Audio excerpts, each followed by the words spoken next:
What's up, guys? It's your boys Awoki back out with another of the Chris Watts videos. And breaking news, Chris is talking. Apparently, Chris has sent a letter stating that the girl by the name of Jezebel is Nicole Kessinger. He has stated, yes, he has stated that Nicole Kessinger was there, is at fault, had murdered the family, and so forth. And we're going to look at all this information right now with Crime Talk. So with that being said, grab a chair, get comfortable. Don't forget to subscribe to the YouTube channel by hitting that wiper icon down the bottom right. Hit the bell icon next to it. So when I do post videos like this one, you guys will get that little ring notification that I've posted that video. Then you guys can watch, comment, like, and share. And again, thank you guys so very much for that love and support that you guys show on this channel. Also, make sure you guys check out the link in the description for Crime Talk themselves. Go give them some love. Do the thing. Subscribe, comment, like, and share, and give them some love. And with that being said, I want to get into this nitty-gritty because I'm hoping something's done about this, because if he's confessing this, they need to open this up ASAP. My name is Scott Reich, and this is Crime Talk. Thanks for joining us. We have a great show for you today. First, Brian Koberger. His attorneys filed a 350-page motion to support their change of venue request. Chris Watts is back in the news, and guess who he's blaming for the reason he killed his wife, unborn child, and 2 young daughters. Richard Allen's attorney's latest motion, should they probably just save it for cross-examination? We're not going to watch the whole video. We have an update on the Black Swan murder trial. More troopers are involved in the Karen Reed investigation. Well, guess what? They're under investigation. An Oregon judge is censured for being a little too helpful to her friends. So the whole video is not about Chris Watts, but we're going to watch the chunk that is about him. You live, and of course bring you unbiased analysis as well. All right, next on the docket, Chris Watts. Chris Watts. Where do I know that name from? What? Oh, that's right. That's the guy that was just up the road who killed his wife, unborn child, and his 2 young daughters. Well, guess what? His cellmate, when he was in custody, is trying to monetize, make some money off of Chris Watts. And guess who Chris Watts is blaming for the reason why he now sits in custody and will never get out? That's right. He's blaming his former mistress for his decision. So open up the case. What's it going to cause? Open it up. See if she's guilty. See if she's innocent. That's all you have to do. Give or take, what, a week? You can find out all the answers right there. To brutally murder his wife and 2 little girls. And in the letter that Mr. Watts sends to his pen pal buddy, former cellmate or next door cellmate, he only refers to the former mistress as Jezebel. I will explain. So, obviously, the former next door cellmate is writing a book. And so you got to sell the book. So he does interviews. And he's giving a teaser where he has shown several handwritten notes from Chris Watts, who is obviously serving at the Dodge Correctional Institution in Wisconsin. In one letter dated March of 2020, Watts wrote a prayer of confession. And I quote, "The words of a Harlow have brought me low," he wrote. "Her flattering speech was like drops of honey that pierced my heart and soul. Little did I know that all her guests were in the chamber of death. How did I let this happen? The blessings you have bestowed upon me were right in front of me, and still I followed the perfume of a strange woman." Now, like I said, Watts shared most of his thoughts with Dylan Talman, the fellow prisoner at the Wisconsin lockup, who befriended Watts. And Talman was in the cell next to him, and they apparently became close friends.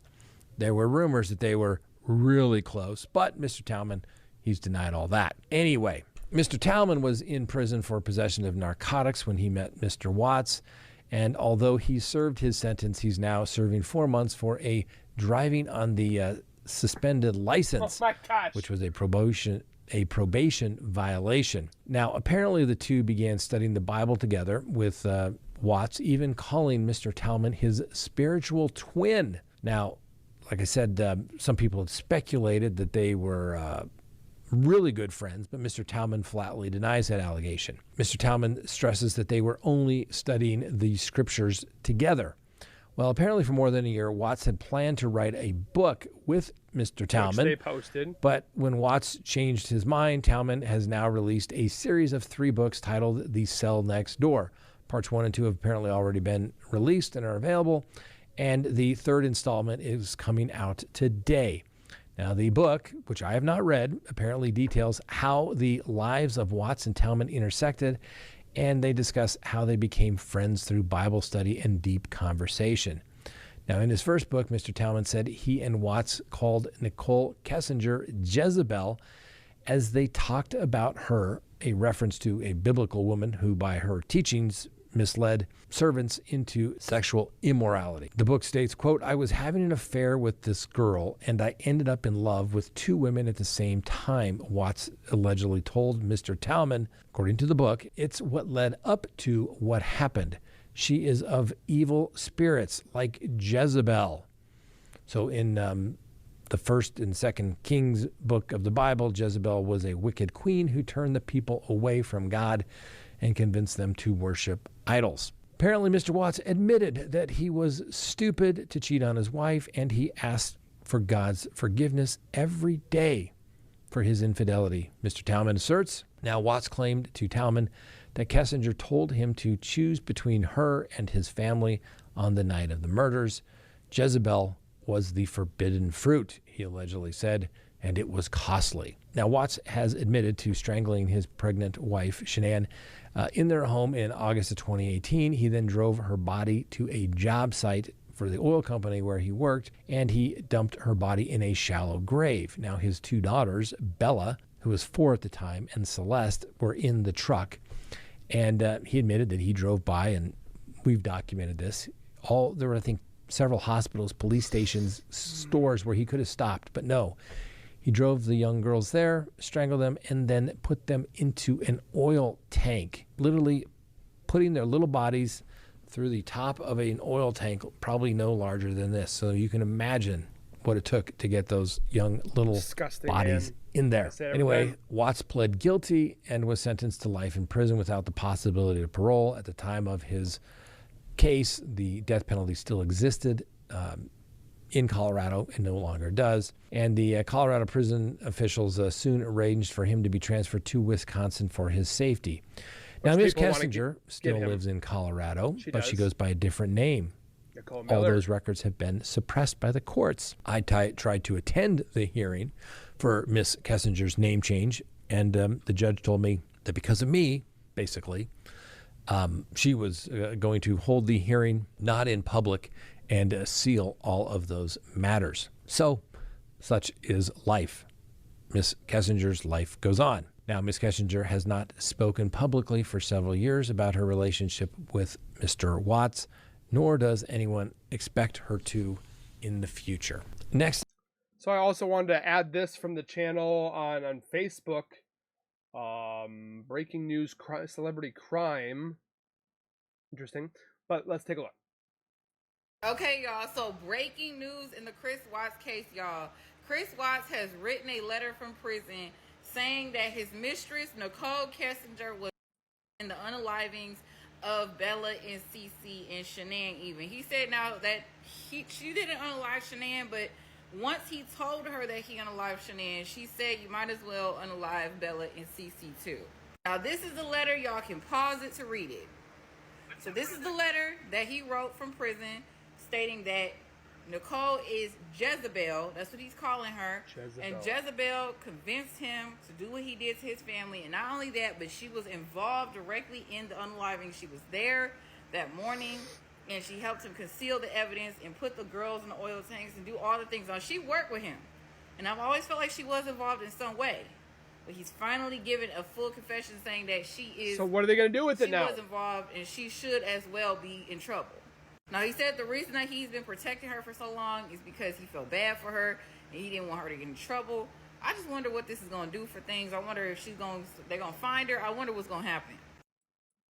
This shocked me just as much as I think it shocked the rest of the world. Chris Watts confessed to killing his young daughters and his pregnant wife in Colorado out in But 2018. And since then, he's been locked up in prison. But now we're learning new details about what he's apparently saying from behind bars. We're breaking it all down with prison consultant Justin Paperny. Welcome to Sidebar, presented by Law and Crime. I'm Jesse Weber. let's get it. In August 2018, brutal murders took place in Frederick, Colorado. A pregnant mother named Shanann Watts and her two daughters, 4-year-old Bella and 3-year-old Celeste, were killed. Her husband, Chris Watts, spoke with both police and the media, saying he had no idea where his family was and he just wanted them back home safe. Shanann had just returned home from a business trip the night before. Her friend got worried when Shanann didn't respond to any messages or phone calls. Watts said he had seen his wife at the house around 5 in the morning, but he had been at work at an oil company all day. But just 2 days after Shanann and the girls were reported missing, police arrested Chris Watts when he failed a polygraph test. During his interrogation, Watts finally started to tell the truth, or a semblance of the truth. He admitted he was having an affair with a woman named Nicole Kessinger, who he'd met through work.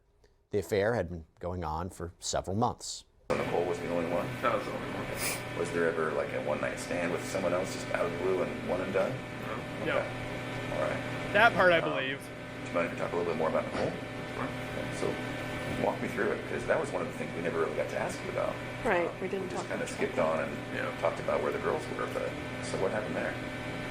So it was probably around June 1st or something. That's when I first met her. And it was just like a work conversation. She messed with the gas meters that, we were out in the field. And I was messing up, and then, I took it to her like, hey, what's going on with this? Like, how do I fix it? And, after that, we just ran into each other a few times in the office, and I think it was probably the 4th time meeting. She had asked me, because like when we were talking back and forth, I would say, like we moved here from Colorado or from North Carolina and stuff like that, and then she's like, "What's all this weed stuff?" I'm like, "Oh, I took out my phone and showed her a picture, like my girl's on the phone." She's like, "Oh, okay." She's like, "So you're like, yeah." Like, I didn't wear a ring at work because like I sent it off so I get refitted after I lost all that weight. So, but You lost so much weight that your fingers lost weight? yeah, it was literally like I was out in the snow one time. I went like that, and my ring went off on the rocks. So I was just like, I was panicking trying to find out like I can't wear this anymore. But so after that, she left me alone for a couple days, and she texted me outside in the field. And then after that, we just kept texting back and forth, and it was just just like like she used to work in a low rig out in North Dakota, I think. And we just kind of trading stories back and forth about what we did and everything. And then one day it just kind of went to a different level, and then I never thought I would ever go to that level. But Yeah, you did. she was talking about meeting up after we got back from San Diego. Yeah, we go to San Diego from the 22nd to the 26th of June, and we met up after we got back, and How did you guys meet up? at a park in Thornton. Thornton somewhere. And after that, we just kept seeing each other pretty much the whole month of July. So let me ask you this. You tell me if I'm wrong. You strike me as somewhat of a shy person. So when you guys were meeting, was it just kind of very initiatory, like flirting at first? Okay. From both sides? Yeah. It was just kind of like feeling each other out. According to Chris Watts, he talked with Shanann about a possible separation and says she became enraged. I doubt that. During his apparent confession, he told his father that he went downstairs, and when he went back upstairs, Shanann had allegedly suffocated the two little girls. Watts says he then strangled Shanann out of anger and took all 3 bodies to a remote oil storage site being used by his employer. Shanann was buried in a shallow grave. Bella and Celeste's bodies were found in crude oil tanks nearby. She put And him in the there. days after the family was discovered dead, police spoke with Kessinger about her connection to the case. Am I in trouble because I related to sex? You're not in trouble. I didn't know what was going on at that point. So, That right there shows red flag number 86,000. I know Does that cause question? Of course Of it course does. it does. There is, but is it criminal? No. Is there concern that you're hiding something? Potentially. That's why I want them, or I wouldn't be asking for them. I know. And I'm trying to give you guys you've that. been upfront with me about everything. I don't have a concern that you ever told Chris, I don't want you, go kill your wife, or get rid of your kids, or I don't want to date you if you have kids. None of those things ever came out of your mouth. We talked about that. Yeah. So, but until those text messages that are deleted are there, and all that, it's just speculation. But it's kind of like, why did you do that?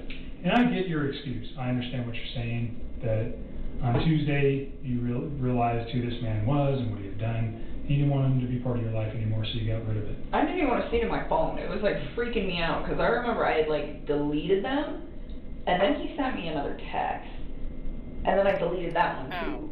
Right. This is a sad case, but it is an important one to tell nonetheless. And one of the reasons we're able to present you stories like this and talk about the law and talk about the facts is in large part to the support we get from our sponsors. And that includes Morgan & Morgan. Said she knew Watts was married and that he had 2 little girls, but says he never spoke about hurting them or getting rid of them to be with her full time. But just because I care about him and I care about his kids and all of that doesn't mean that I'm ready to turn around and commit everything. Did he ever say anything like that? Like, do I have to get rid of my kids, or do I, This shocked me just as much as I think it shocked the rest of the world. Yeah, okay. All of it. He lied so much. Now I go back and think of all this and I'm like, it's lies. Everything that they knew about him was lies. I mean, his friends let him stay the night at their house. He even fooled them. It's not just me. He lied to everybody. He had all of you fooled. And everybody stood up for him. The way that she said that, I really thought she left. I was like, let her go. Come back in a day. She'll be alright. Let her cool down. She'll be here. It'll be okay. Had me convinced. I think she's just upset. And then.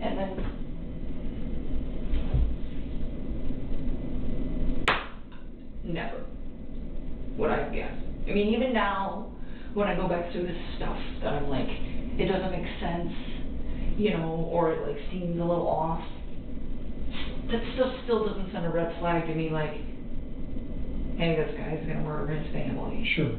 I don't think there was you didn't have any indication, and by all accounts, it doesn't seem like anybody did.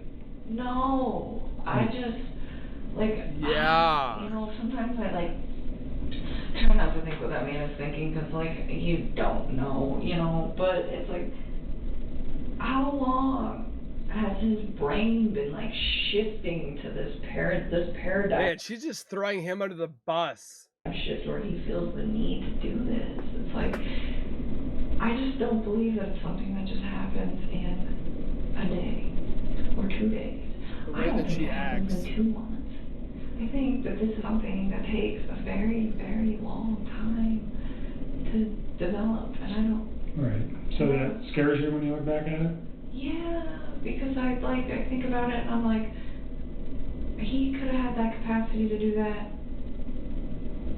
whether I was in his life or not. Watts ended up entering a guilty plea in exchange for the death penalty being taken off the table, and he was sentenced to 5 life sentences with no possibility of parole. He's never getting out. But after he was sent to prison, Watts finally revealed to authorities what really happened that night, or at least this could be the real story. We honestly will probably never know. But he says after the argument about divorce, it will come out. He strangled Shanann to death, that it wasn't her killing the kids. And when 4-year-old Bella walked into the room, seeing her mother in that state, he told her, "Mommy doesn't feel good," and wrapped Shanann's body in a sheet. He put the body in his truck and drove it and the 2 girls to the oil site, where he proceeded to smother the children to death and hid their bodies. Since he went to prison in 2018, Nicole Kessinger has basically dropped off the map, preferring to avoid the public eye. Not surprising there. Police have never said that Kessinger had any knowledge about Watts' crimes. However, Now it seems Chris Watts may be placing the blame on Kessinger for what happened. Because in recently published notes from Watts' cell out in Wisconsin, he was moved there, we've learned he labels Nicole Kessinger a Jezebel who destroyed his life. Watts evidently writes letters to God as a form of journaling. In one of those pages from 2020, he writes, "Dear Heavenly Father, I have backslidden. I am like a sheep gone astray from the flock and have fallen into a pit. The snare of the enemy has entrapped me. The words of a harlot have brought me low. Her flattering speech was like drops of honey that pierced my heart and soul."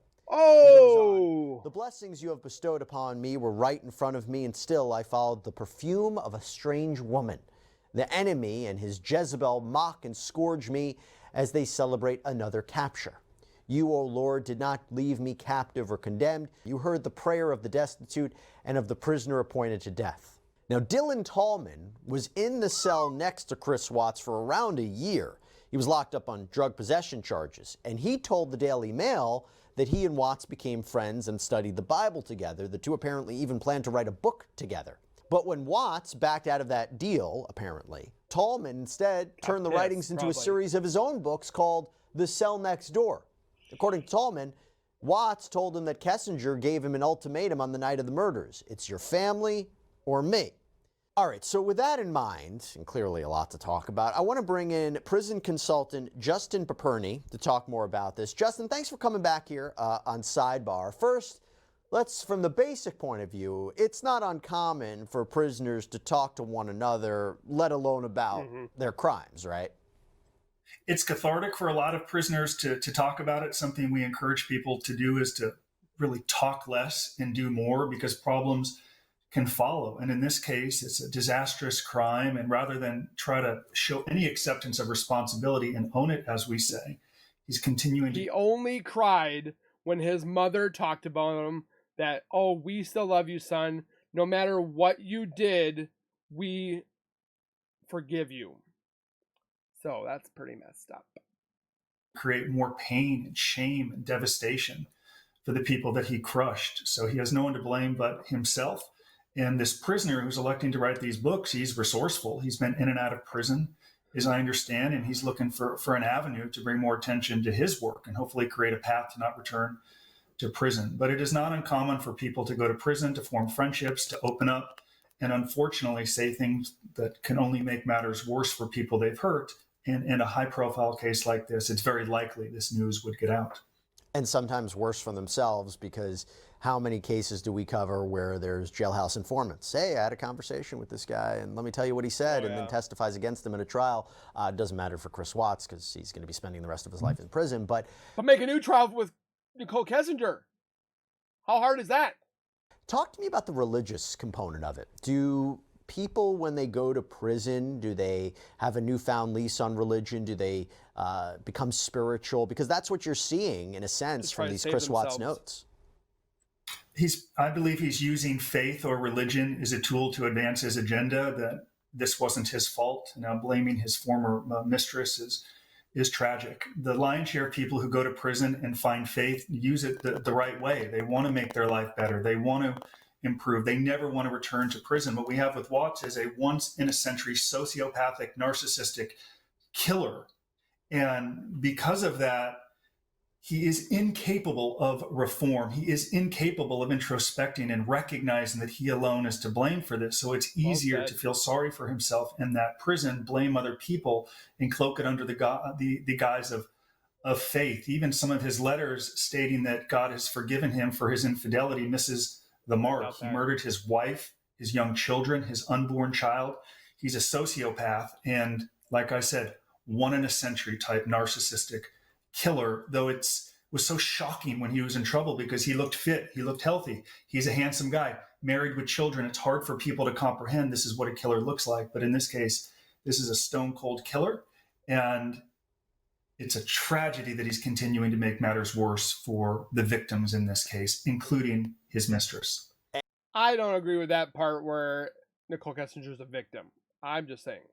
And by the way, I think that's so interesting that people who are locked up, and he's going to be locked up for the rest of his life, they have to try to, it's easy for him to say God forgives him. It's easy to put himself as the victim in all this, right? Because he's trying to make sense of this situation and has to make sense of his life moving forward. But he is not the first man to be convicted of killing his wife or family while having an affair. But do you see this where they usually put the blame on the mistress, that they're the ones who led me astray, that she was the one or he was the one who kind of made me feel I had no choice but to kill my family? Have you seen this before? No, that's why I said once in a century sociopathic killer. It's one thing to commit the crime, which is atrocious and awful. It's another to say, I'm going to make people suffer for my bad decisions for the rest of their life. So what he's done inside of that cell 24 hours a day is somehow rationalize and convince himself that he too is a victim of his mistress or circumstances or pressure, right? No one can go to prison regardless of the crime unless you rationalize. The difference is people rationalize every day. He pursued an opportunity to kill, and instead of somehow trying to make amends, he makes matters worse and uses faith or God simply as a tool to continue to advance his agenda, that he's been forgiven, which then gives him another inside lane or track to continue to blame others, because of whatever he does, regardless of what he says, he's going to be forgiven. And I want to make clear to the millions of people who may watch this, most people in prison, even those who have committed violent crimes, accept responsibility and want to find a way better back and do not continue to blame. He is once in a century psychopathic killer. I was going to ask you if that's particularly frustrating. We talk about the purposes of prison, right? There's a number of different purposes. There's deterrence, there's rehabilitation, there's recidivism, you know, there's a lot of different reasons. There's no help for Chris Watts. But the fact that it is meant for rehabilitation purposes. Now, again, he's not going to be released back into society, but could he accept his crimes? Could he help other people in prison? Could he provide some sort of benefit while he's back there and take acceptance? The fact that he's saying this, and yes, some of these letters are older than others, but the fact that he is at that point doing that, is that particularly frustrating to you, that he's not accepting? Which, by the way, right, if the video of him, so he pled guilty, and you see him crying in court during his sentencing, and then he admits to investigators afterwards what he did, but the fact that he's still not quite accepting his role in it, that must be very frustrating, I imagine. It's frustrating and sickening to me as a husband and father of 2 young children. You can imagine the pain for the families devastated by his actions. Now, in speaking with some victims over the years, even in some white-collar crime cases where the losses can be devastating and people end up practically homeless, many will say, it gets to a point where I am numb. I've lost all faith in humanity. So regardless of what my victim does to me, it doesn't matter. So there's a chance that even though he is blaming the mistress who's gone into hiding and excusing his conduct under the guise of God forgiving him, there's a point that the people that he's devastated have said, there's nothing more that this man can do to hurt me. And guess what? I will not let this psychopathic killer hurt me anymore. So there can be a sense of stoicism or calm and acceptance that follows. And frankly, that would be healthy for the victims in this case. But if I'm sickened and saddened and have chills discussing it, you can imagine the people that he hurts. And further, he continues to say things that, surprisingly, like Dahmer was killed in prison. It's a good thing he has a lot of security there, because when you kill young children, he is a target inside of that prison. So I can assure you there's a great deal of scrutiny and security from staff. And if any moment they look up, someone who's looking to hold him accountable for what he did and get in the news could look to pounce on him like they did with Whitey Bull. I still feel wholeheartedly 100%, again, for educational purposes only, and only in my opinions, it's not facts, I think that this man will not survive his entire life. Somebody's going to get him.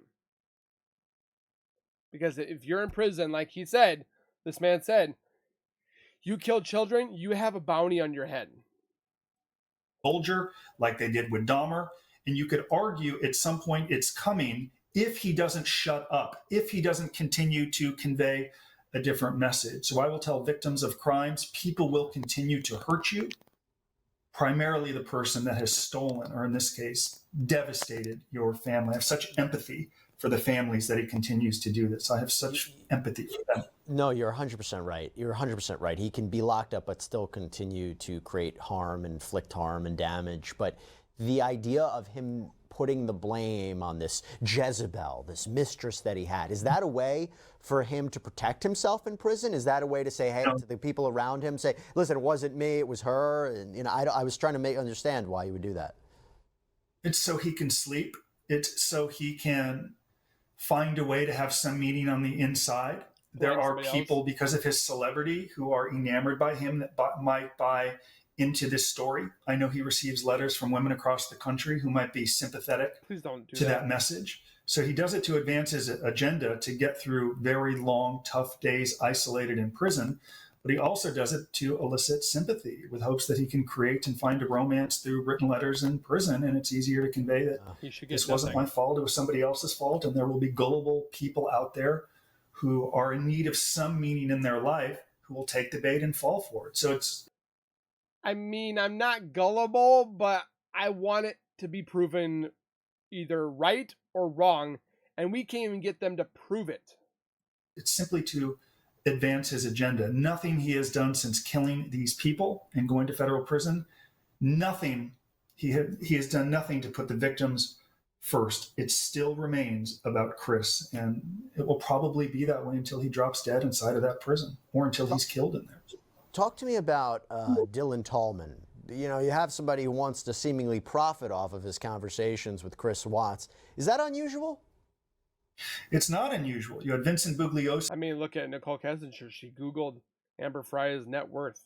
An author many years ago who wrote about the Manson killings. I wrote a book called Lessons from Prison on the Inside. My business partner, Michael Santos, wrote more than 20 books in prison. He had been in and out of the system. He's looking for a way to not return, to provide value. Clearly, there's interest in this story. So if he's doing it in an honest way and he's living a law-abiding life, much like a producer may make a movie about Goodfellas based on the mafia, I think he has the opportunity to share these insights and stories. I see nothing wrong with that.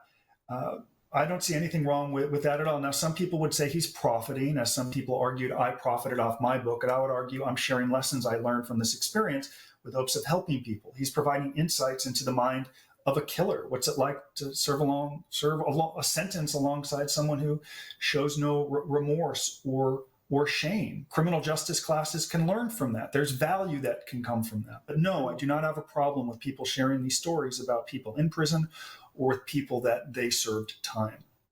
Yeah, and I would say to that also, you know, with him, and particularly, I think it's a good, some of the stories we cover, I know people say, you know, they know somebody similar to that, or they have a similar situation, and trying to understand kind of these patterns that we see can be helpful for people to kind of spot out some things that might be happening. But also, I think for him, and unfortunately this is the case that we see, convicted killers become popular on the outside. There are people who get love letters and support. Crazy. But if you can understand who the real Chris Watts is, so yes, he was convicted of a crime, and that might not be enough for people. Yes, you hear what he did. That might not be enough for people. But if you hear the conversations he had in prison when he's not on television or he's not in a courtroom, that could maybe be a wake-up call to people. This is the guy who should not get any support whatsoever, right? This is the guy who what he's really about. And sometimes the people really open up in prison,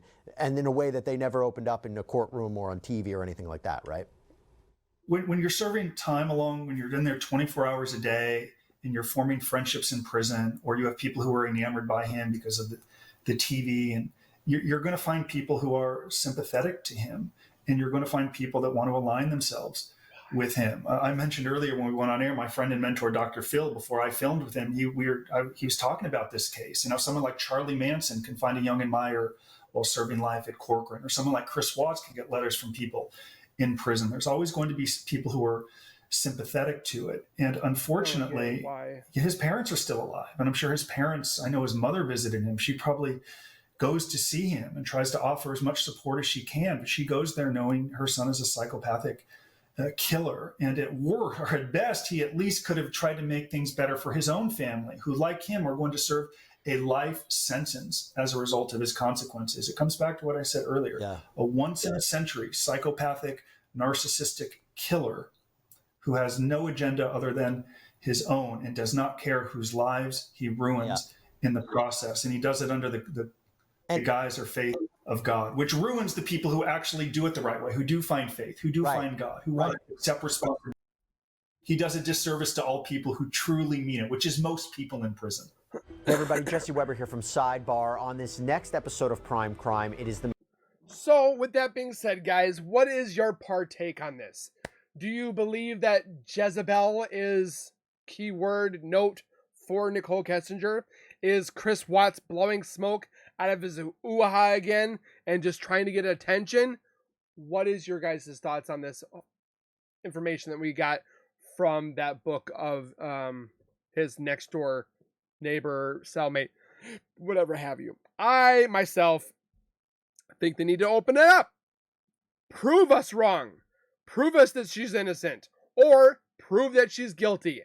You can't tell me that they have spent and wasted more money on other stupid stuff, and then you're not going to do this because it's too costly. I guarantee if they sat there and said that they're going to go after Nicole Kessinger, this case would be explosive to news headlines and so forth like that. Again, let me know down in the comments your guys' thoughts and partake. Don't forget to subscribe. Hit the like button for the obvious reasons of hopefully one day finding that whole 100% justice. And we'll see you guys in the next video. So please take care, be safe, and as always, keep nerding on. And we'll see you guys next time.